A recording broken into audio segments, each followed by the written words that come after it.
Kita kembali lagi di Hidup Sehat pemirsa, masih bersama Dr. Mute, ahli herbalis kita. Dan kita masih membahas mengenai ramuan untuk menurunkan kolesterol. Nah tadi kita udah bahas mengenai daun Sambiloto. Nah selanjutnya ada apa ya? Kita lihat dulu tayangan berikut ini. Di Indonesia, obat tradisional atau obat herbal kerap digunakan untuk meredakan berbagai keluhan. Tidak heran, banyak sekali bahan alami yang dijadikan sebagai obat. Salah satunya akar alang-alang. Mengonsumsi rebusan akar alang-alang dapat menjadi salah satu cara untuk mengurangi endapan lemak atau kolesterol yang ada. Hal ini karena adanya kandungan zat aktif pada alang-alang yang bisa digunakan untuk mengatasi lemak dan kolesterol penyebab hipertensi. Nah, ini fakta atau mitos ya dok?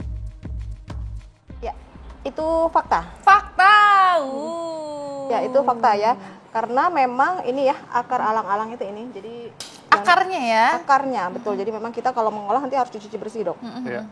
Itu kayak kandungan yang disebut fenolik gitu ya. Nah, itu fungsinya sebagai antioksidan dan juga dia berfungsi sebagai untuk mengurangi penyerapan dari kolesterol di usus. Jadi apakah diminumnya berbarengan dengan makanan kolesterol tinggi gitu apa gimana? Tentunya kita kalau dengan mengkonsumsi herbal kan tidak instan ya kerjanya. Jadi memang harus diikuti dengan perubahan pola hidup, pola makan gitu. Nah, gimana cara membuatnya dong? Ya, jadi yang kita perlukan adalah 500 ml air yang sudah kita didihkan ya. Kemudian kita masukkan 10 gram 10 gram ya. dari akar alang-alang yang sudah kita cuci bersih ya ini. Itu kemudian kita masukkan dan kita rebus dengan api kecil selama 30 menit. Nah, ini resepnya ada di layar pemirsa ya. Jadi bisa dibaca ya, mungkin dicatat juga ya. Atau supaya difoto nanti bisa langsung. dipraktekkan langsung. Iya. Jadi ini ya kalau merebus herbal ini harus terendam. Jadi terekstrak semua dengan harus sempurna. terendam ya, Iya. Ini selama 15 menit juga. Selama 30 menit dengan lebih api lama kecil. ya? Iya. Harus api kecil ya dok ya? Iya, harus api Supaya kecil. tidak supaya rusak. ada kandungan yang tidak rusak gitu. Nah, berbicara tentang kandungan di dalam akarnya alang-alang tuh ada apa sih dok sebenarnya? Iya, sebenarnya senyawanya kompleks ya. Kalau herbal itu kan kompleks senyawanya, tapi yang paling berkesan gitu ya di dalam alang-alang itu ada fenolik. Jadi dia sebagai antioksidan yang fungsinya untuk menurunkan kadar kolesterol dalam darah. Nah, ini dikonsumsinya sebelum makan, setelah makan berapa kali sehari dok? Ya, jadi kalau herbal memang baiknya adalah sebelum makan. Sebelum makan. Iya, agar penyerapannya lebih baik gitu ya. Nah, Dan konsumsinya sekali konsumsinya 1 kali sehari. Ya.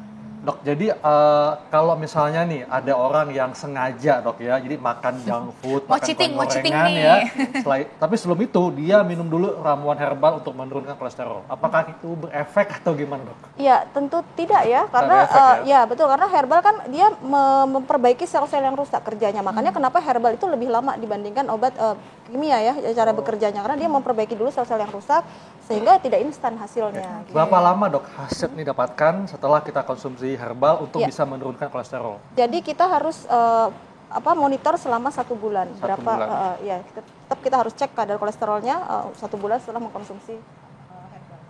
Oke, nah ini dok ada pertanyaan juga nih, kalau misalnya untuk ibu menyusui dan ibu hamil boleh atau tidak, dan kalau misalnya untuk orang yang sedang program nih tapi nggak mau kolesterolnya tinggi gitu kan, kalau misalnya itu kan kadang nggak bisa minum obat, apakah herbal ini bisa jadi alternatif gitu? Iya. Silakan. Untuk ibu hamil dan menyusui memang belum banyak penelitian yang menyebutkan keamanannya. Jadi memang kita harus berhati-hati gitu ya.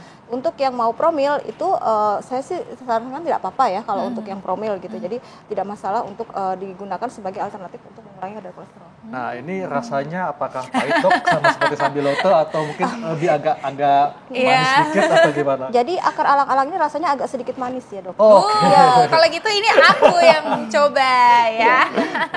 Iya, dok, sambil nunggu nih ya kita matangnya alang-alang ini. Nah, ada juga dok tayangan tentang fakta mitos terkait herbal yang dapat menurunkan kolesterol. Berikut tayangannya. Daun binahong adalah tumbuhan yang dijadikan obat tradisional dan memiliki banyak manfaat untuk kesehatan.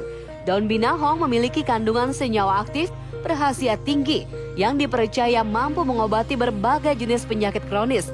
Salah satunya mampu menurunkan tingginya kadar kolesterol. Ini fakta atau mitos ya dok? Ya, ini fakta atau mitos dok, daun binahong? Fakta dok. Fakta ya? Ya, Fakta ya, nih ya.